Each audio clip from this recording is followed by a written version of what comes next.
Se você fosse o Jacó, que encontrasse com um anjo, e tivesse a oportunidade de buscar a sua vitória, quanto tempo será que você aguentaria ficar agarrado no anjo?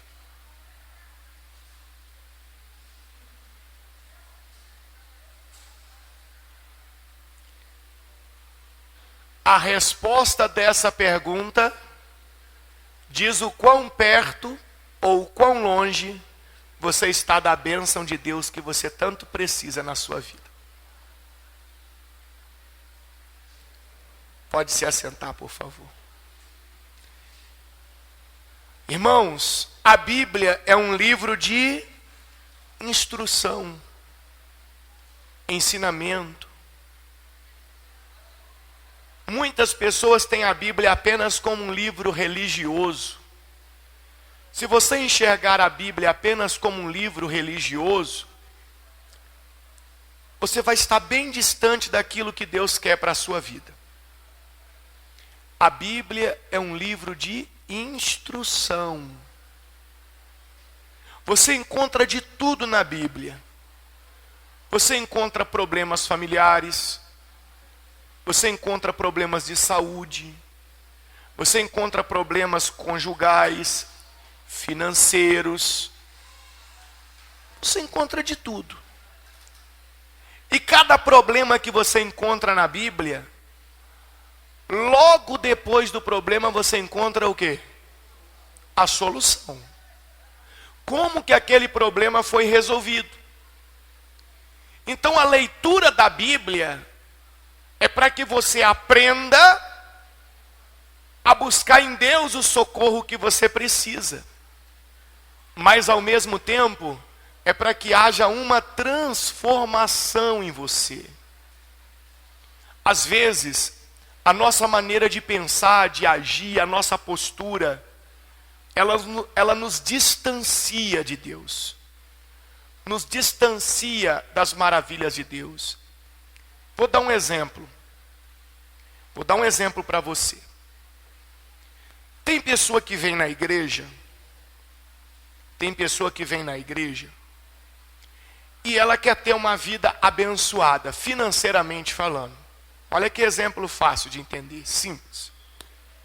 Ela quer ter uma vida abençoada. E ela pede a Deus essa vida abençoada. Só que ela não fica feliz quando tem que trabalhar o dia todo, ou quando não tem feriado. Ela fica brava, porque ela gosta do feriado, ela gosta de trabalhar só 8 horas por dia, ela gosta... Aí vamos pegar um princípio bíblico. Vamos pegar a construção que Deus fez, o universo.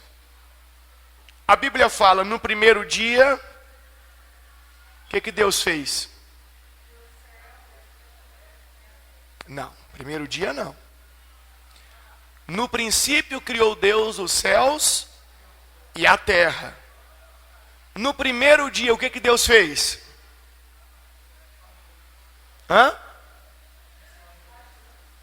Deus fez os luzeiros e fez separação entre o dia e a noite. No segundo dia Deus fez outras coisas.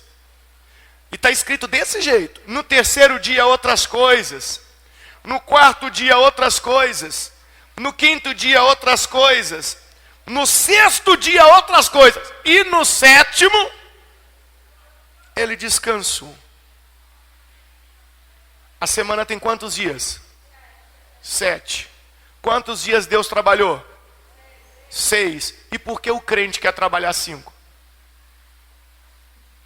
4. 3. E quer ter uma vida financeira próspera, abençoada.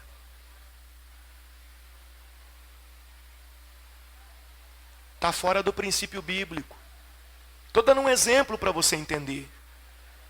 O princípio bíblico em tudo na nossa vida vai fazer com que a gente seja feliz se a gente seguir.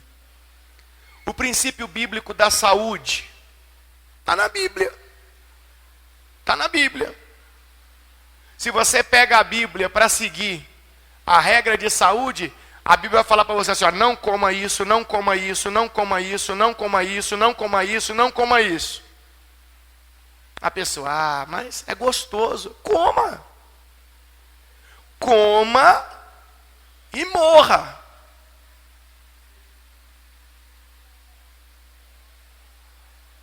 Porque se é um princípio bíblico, está ensinando você a ter o quê? Saúde. Eu estou dando exemplos para vocês aqui de princípios bíblicos. O princípio bíblico de criar um filho. Tem lá os ensinamentos, direitinho. E um deles é, não retenhas a vara. Ou não está escrito isso? É um dentro aí do pacote dos princípios de criar os filhos. Quando desobedecer, sair da... oriente ele com a vara. E o que você vê na sociedade hoje? Não encoste na criança. Não, olha, conselho tutelar, pronto. Crie os filhos do jeito que a sociedade ensina. Sai do princípio bíblico. Sai. Aí qual é o resultado? Os meninos hoje em dia estão tudo por aí fumando narguilé na porta dos botecos, da barbearia. Até aonde? Não, é porque isso aí já é autorizado, assim, ó. Todo mundo pega naquele canudo lá e fica... É só... Saiu do princípio bíblico, vira bagunça. Isso é em todas as áreas da vida do ser humano. Todas as áreas da vida do ser humano. Então o segredo para você ser feliz, para você ser abençoado, é seguir o princípio bíblico. O homem, Jacó, ele recebeu uma bênção tremenda. Aí ele mostrando o provérbio que eu disse ali, olha lá. Olha lá. Vocês acharam que eu estava falando besteira? Olha lá.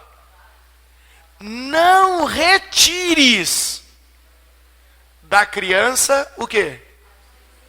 Provérbios 23:13. Não retire da criança a disciplina. A disciplina.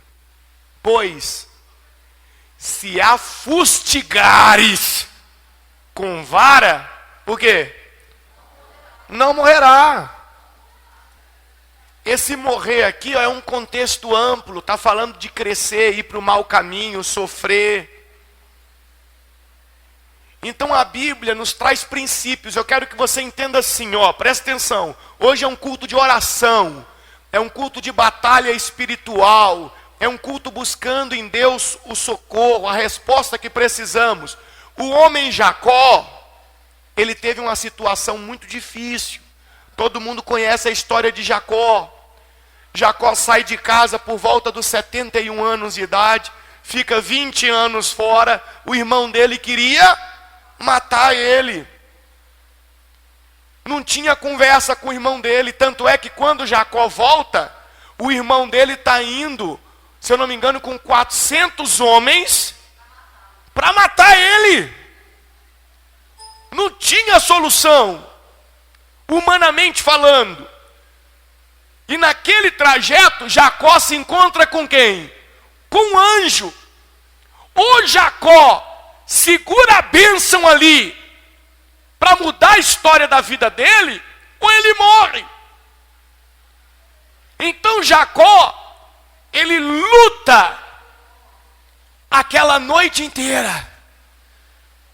Ele luta a noite inteira. Ele não para a noite inteira. E por fim, ele já não dá conta de lutar mais. O que ele faz? Ele se agarra.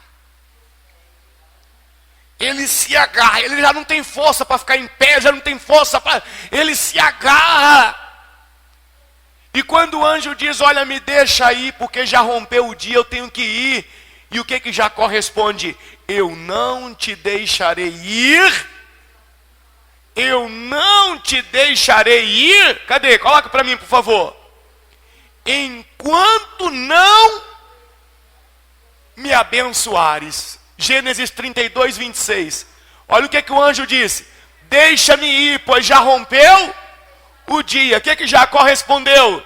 Não te deixarei ir, se me não abençoares. Enquanto eu não for abençoado, eu não deixo ir.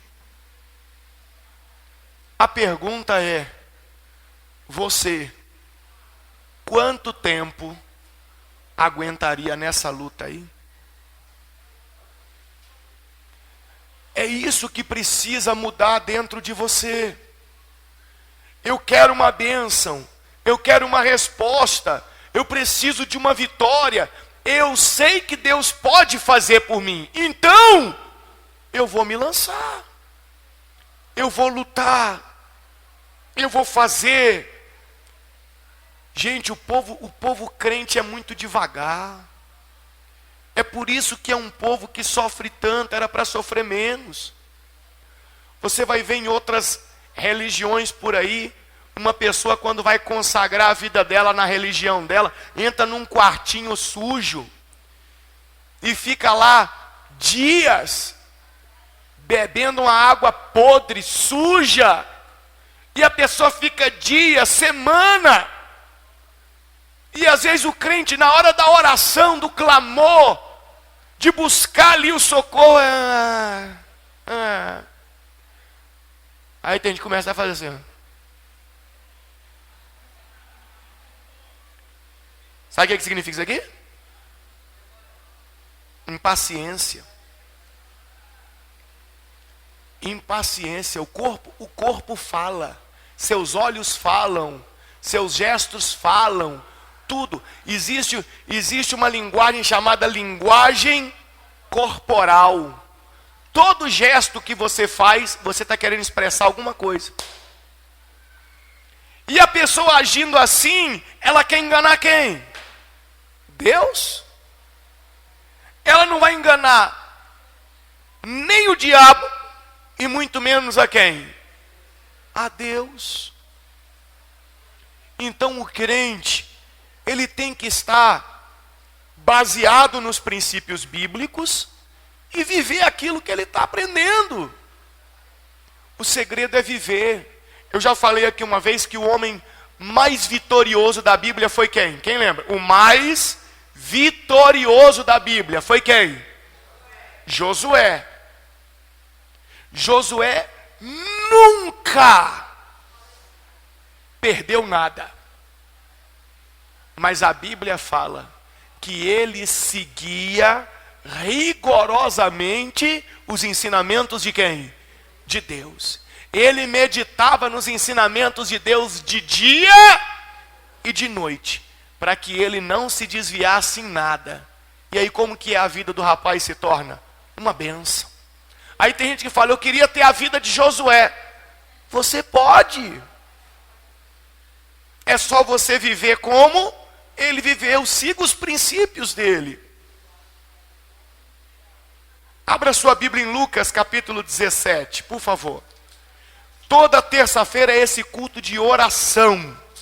É culto de batalha espiritual. É culto de buscar em Deus o socorro que precisamos. Lucas 17. Isso. Evangelho de Lucas, capítulo 17, versículo de número 11. Lucas 17, versículo 11. Lembra que nós aprendemos aqui semana passada que a vida abençoada não é para todo mundo? Lembra? Falei. E provei na Bíblia, não foi? Lucas 17, versículo 11. O título da mensagem é A Cura de 10 Leprosos. A lepra, nessa época aqui de Jesus, não era apenas uma doença de pele. Até hoje existe essa lepra aqui, ó, bíblica.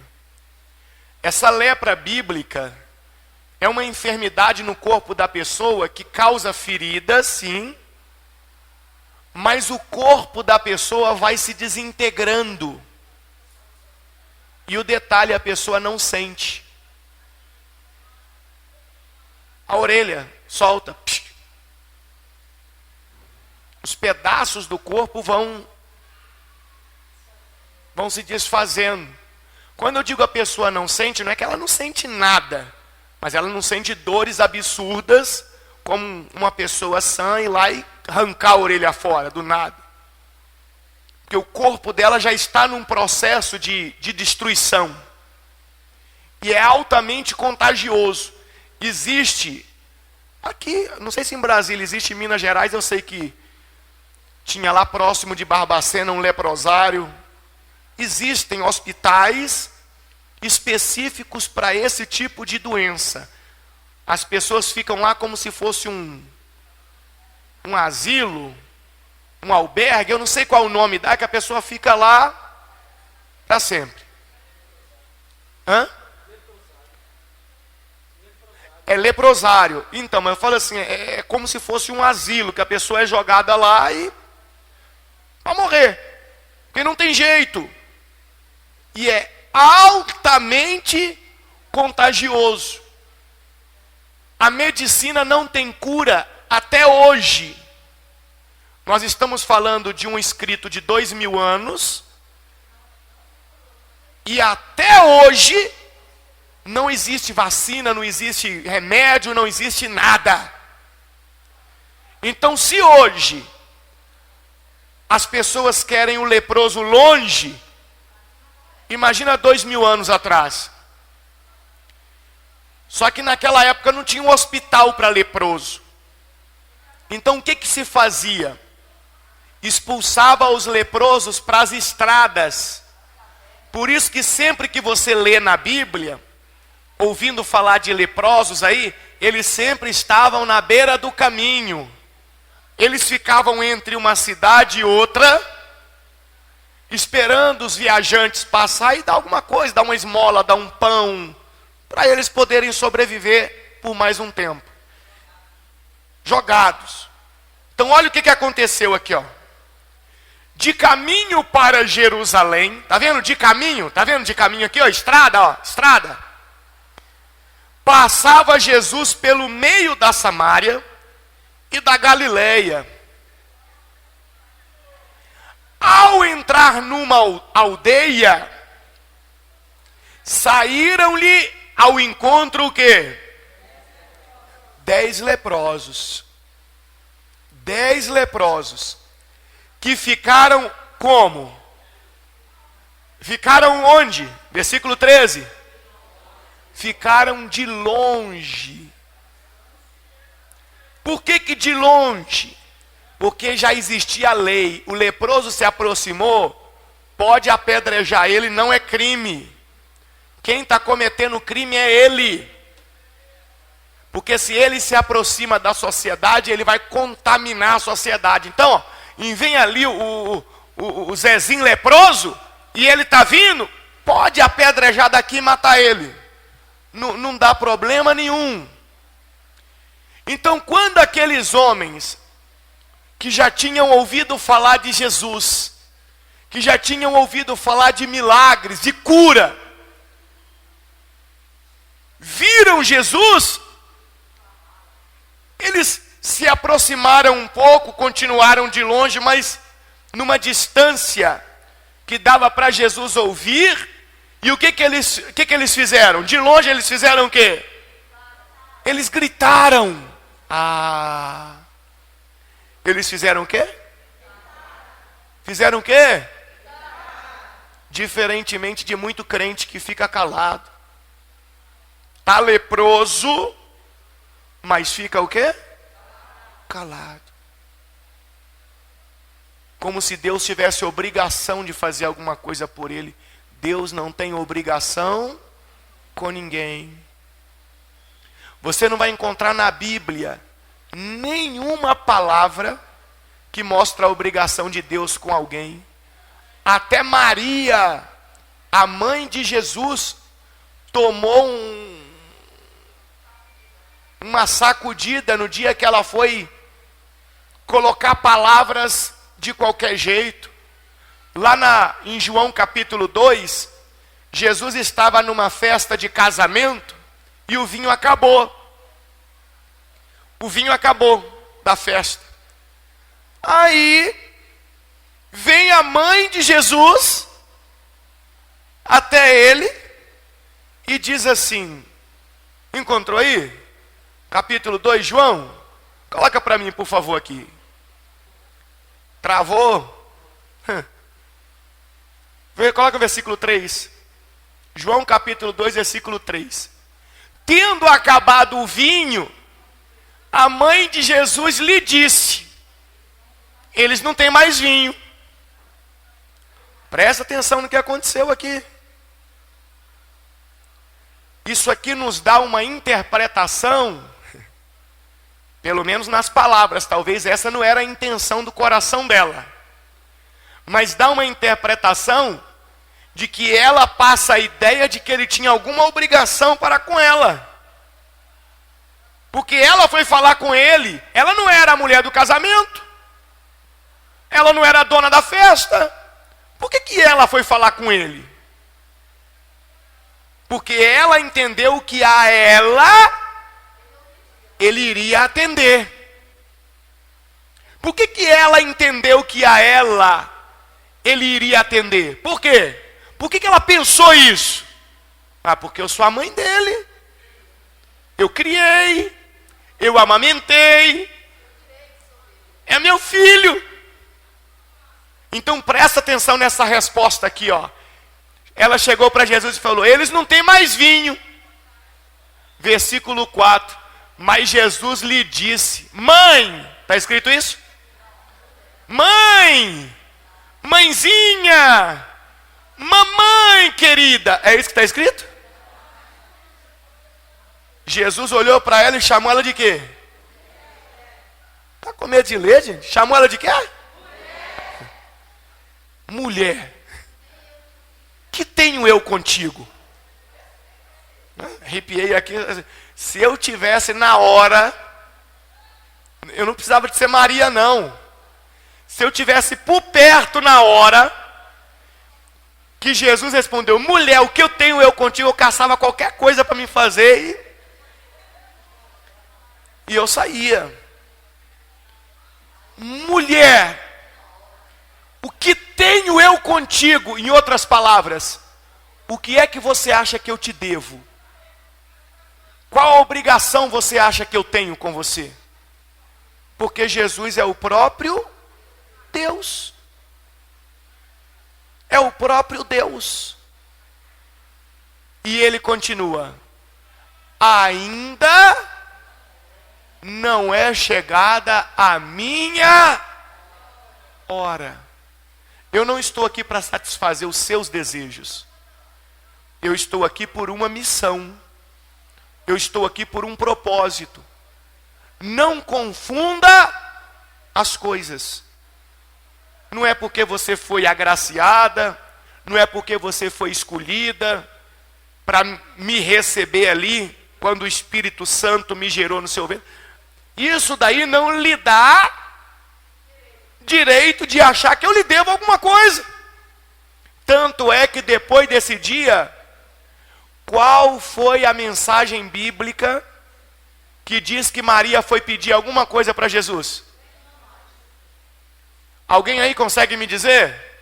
Depois desse dia, qual foi a mensagem bíblica que Maria foi pedir qualquer coisa para Jesus? Nenhuma. Pelo contrário, ela entendeu na hora, saiu dali, saiu de perto dele, versículo 5, e disse assim, versículo 5, então ela falou aos serventes. O que ela falou aos serventes? fazei tudo o que ele vos disser.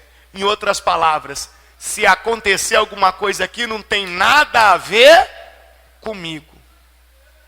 Ele é quem manda. Ele faz o que ele quer fazer. Ele não tem obrigação com ninguém. Ele não deve nada para ninguém. Então, um conselho: fazei tudo o que ele vos disser. Aí o milagre você já sabe. Depois Jesus manda o servente pegar lá as talhas de água suja. Se você não sabia, era de água suja, tá? Viu? Se você não sabia, era água suja. Que eles lavavam as coisas em cima da talha e recolhia aquela água suja. Então a água das talhas, olha que beleza, era água suja. Jesus mandou trazer aquelas talhas e falou para o mestre lá, tira aí, experimenta. Eu não sei se o camarada já estava bêbado, eu não sei. A maioria de nós quer falar, manda outro. Olha lá, olha, está escrito lá, estavam ali 6 talhas de pedra que os judeus usavam para as purificações. E cada um levava 2 ou 3 metritas. Enfim, engraçado que lá na NVT fala a medida certinha. As metritas aí já é transformado já. Olha lá, que legal. Aquela Bíblia, lembra aquela Bíblia que eu trouxe? Eu pedi mais 10. Quem quiser, quando chegar, olha lá. Tá vendo como é que estava escrito? Cada uma pegava 2 ou 3 metretas. Aí você olha e fala, o que é metreta? Eu sei lá. Olha lá, cada um tinha capacidade entre 80 e 120 litros. Cada talha. Mas o que eu quero que você entenda aqui é o seguinte: qual é a obrigação que Jesus tinha com Maria? Se ele não tinha nenhuma obrigação com Maria, por que ele haveria de ter comigo? Com você? Então não espere receber algo na sua vida vindo de Deus por essa questão de obrigação. Porque Deus tem que fazer, porque Deus é isso, Deus é aquilo. Não. Aqueles leprosos, quando viram Jesus, se aproximaram um pouquinho, se mantiveram na distância para não ser apedrejados e começaram a fazer o quê? Fizeram o quê?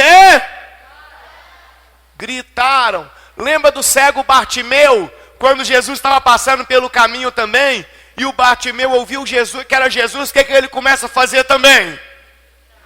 Lembra não? Ele gritava. Então observe que sempre que alguém creu no milagre, ele colocou toda a sua força para alcançar aquele milagre. Jacó segurou no anjo. Os leprosos gritaram. O cego Bartimeu gritou. A mulher do fluxo de sangue foi se arrastando até tocar nele. Então veja o princípio bíblico. Para que você veja o poder de Deus, você tem que se colocar na posição. Você não pode ser apenas aquele que fica, vou tentar para ver o que acontece. Você não vai ver nada. A Bíblia fala que o justo viveria pela sua fé. Sua fé. Volta lá no Lucas. Vamos continuar lá. Versículo 13. Então eles ficaram de longe e lhe gritaram, dizendo: Jesus, mestre, compadece-te de nós. Agora olha o versículo 14. Lembra que eu falei que a Bíblia é um livro de quê mesmo? De instrução, lembra? Ao 14. Ao vê-los, disse-lhes Jesus: ide e mostrai-vos aos sacerdotes. Aconteceu que indo eles foram o quê? Purificados. Vou fazer uma pergunta. Jesus não podia ter curado eles ali? Jesus não tinha poder para curá-los ali? Tinha ou não tinha? Não? Mas Jesus não curou. Porque aqui Jesus queria ensinar mais uma vez para nós o que já tinha sido orientado. Que onde estivessem 2 ou 3 pessoas reunidas em nome do Senhor, o Senhor estaria presente naquele lugar. O sacerdote ficava onde? No templo. O templo é o quê? A igreja. Aqui Jesus estava ensinando o que muitos bestas ficam falando por aí hoje, conversa fiada, que não tem que ir na igreja, que não precisa ir. Você é contra a Bíblia. É simples. Olha para a sua vida. Olha para a vida da pessoa. Você vai ver que o que ela fala condiz exatamente com a vida que ela tem. Do jeito que está a vida dela é exatamente do jeito que ela fala. Porque ela está indo contra os princípios da palavra de Deus. É bíblico. Onde estiverem, coloca para mim, 2 ou 3 reunidos em nome do Senhor, o Senhor estará ali. Na minha casa, eu posso orar? Posso ou não posso? Posso. Eu estou orando. Eu estou orando. O Senhor está ali? Não. Biblicamente falando, não. Ele está me ouvindo, mas ele não está ali. Bispo Paulo, e se na minha casa eu tenho aqui a minha família, nós nos reunimos e oramos, o Senhor está ali? Está. Por quê? Porque ali tem uma igreja. Lembra que igreja não são paredes, igrejas são pessoas. Ali tem 2 ou 3 reunidos em nome de quem? Do Senhor. Mas normalmente isso não acontece.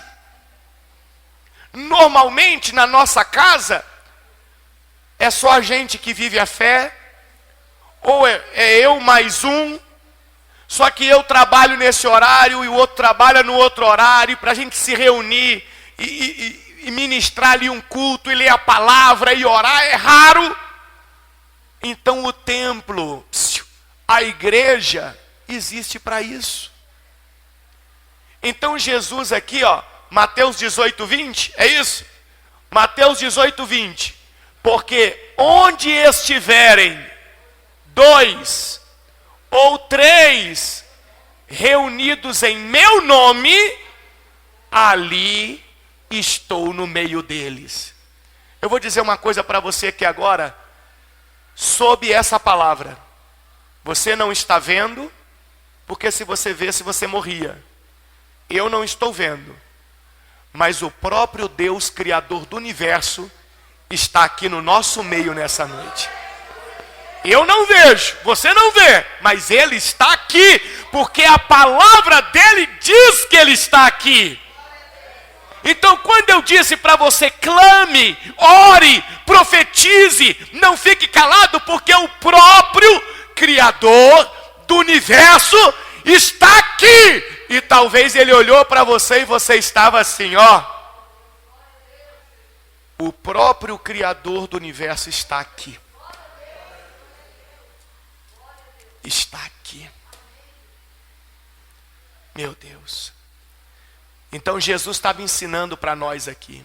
Tem mais ensinamento aqui. Mas Ele estava ensinando aqui, Ele podia ter purificado aqueles homens ali. Mas Ele falou, não. Vai lá e se mostrem aos sacerdotes. Eles foram. Chegando lá, estavam reunidos em nome de quem? do Senhor, e ali aconteceu o quê? O milagre. Foram curados. Glória a Deus. Glória a Deus. Então tiveram fé para serem o quê? Curados. Tiveram fé para ser curados. Eles enfrentaram a dúvida, enfrentaram o medo de serem apedrejados, eles tiveram fé para ser curados. Mas na hora que eles começaram a gritar, eles já mostraram que eles tinham fé para ser curados. Quando a pessoa ela aplica a fé dela de verdade, quem olha fala é doido. Fulano está maluco, está desequilibrado. Mas não, é porque ele tem fé para receber. Olha, eu vou ser sincero para você. Vou ser sincero para você. Eu fico admirado quando eu olho lá na televisão e eu vejo as pessoas lá no Ceará subindo lá aquela escadaria lá do Juazeiro do Norte, lá de joelho. Não, estou sendo sincero para você. A pessoa vai lá em Aparecida e o não é túnel não, a passarela que conduz até a porta da entrada da Basílica, ela é enorme. É longe. E tem gente que pega lá no início da passarela de joelho e vai até lá embaixo. Aí tem gente que fala lá, que besta. Olha lá.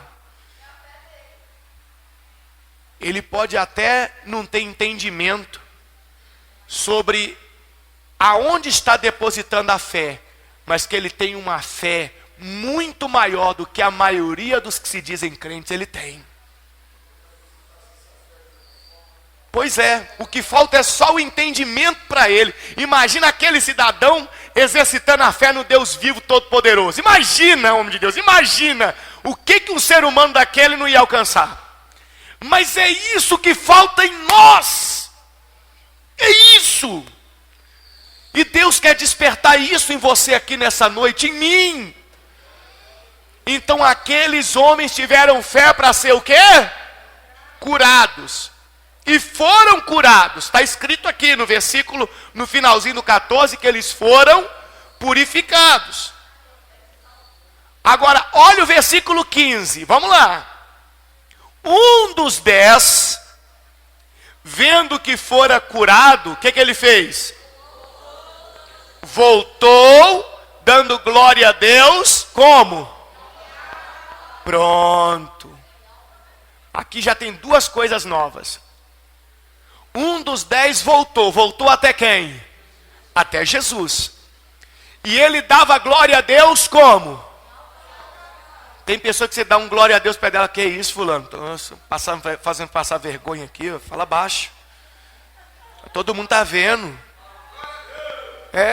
Aí o outro, ó, que isso, rapaz? Todo mundo está vendo, cara, eu vou sair de perto de você. E você fica aí, que você fica passando vergonha sozinho. Ó. Deus não é surdo, não. Pode. Te conheço, não, viu? Esse é o tipo de crente que tem hoje em dia. Aquele lá que foi curado, que voltou, ele não queria nem saber. Ele dava glória a Deus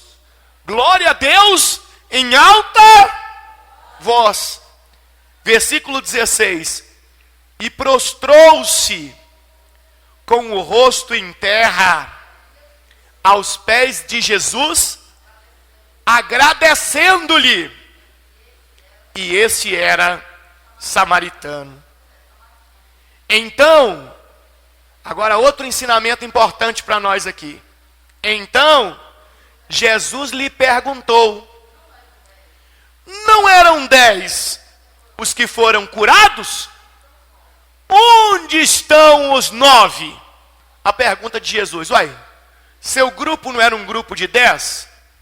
Era, mestre. Foram curados os 10? Foram, mestre.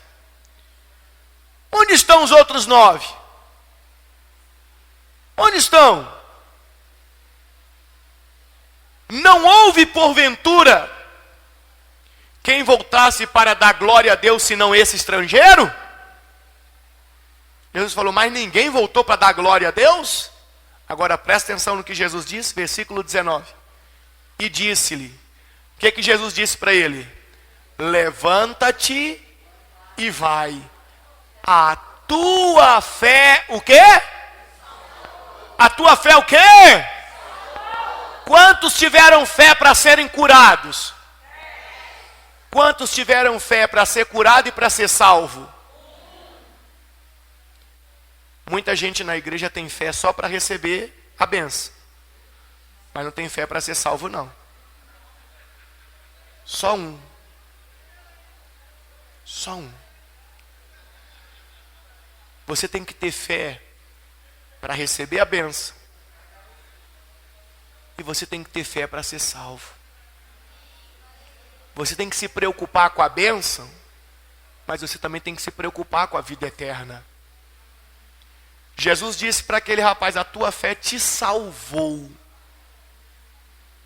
Você não foi apenas curado da doença, você também está sendo salvo, porque você voltou para dar glória a Deus. Quando aquele homem gritou por Jesus, da primeira vez, ele gritou pedindo uma ajuda, um socorro, uma bênção. Quando ele voltou gritando, ele já não estava pedindo mais nada, ele só estava glorificando e agradecendo a Deus pelo que ele tinha recebido. O que faz uma pessoa ser salva é ela ter essa alegria de glorificar e agradecer a Deus por tudo que Deus faz por ela. E isso tem que estar no seu coração. Senão, talvez até curado você vai ser, a bênção você vai receber, mas a salvação não. A salvação, é por isso que Jesus disse, a salvação é para os verdadeiros adoradores. A salvação é para quem aprende a dar glória a Deus, é para quem aprende a exaltar o Senhor, a quem tem prazer de estar na presença de Deus. Aí eu volto numa coisa que eu sempre digo aqui. Culto de terça, culto de bênçãos, culto de batalha espiritual, culto de vitória, culto de domingo, culto de louvor, de adoração, de salvação. Grite pelo milagre, mas dê glória a Deus também e louve a Deus por tudo que Deus tem feito na sua vida. Se você colocar em prática isso que você aprendeu nessa noite, sua vida vai ser tão abençoada como nunca foi até aqui. E eu creio que você vai ter o seu nome escrito no livro da vida eterna, o livro da salvação. Quando Jesus virá, ou qual o dia você vai partir, não sei.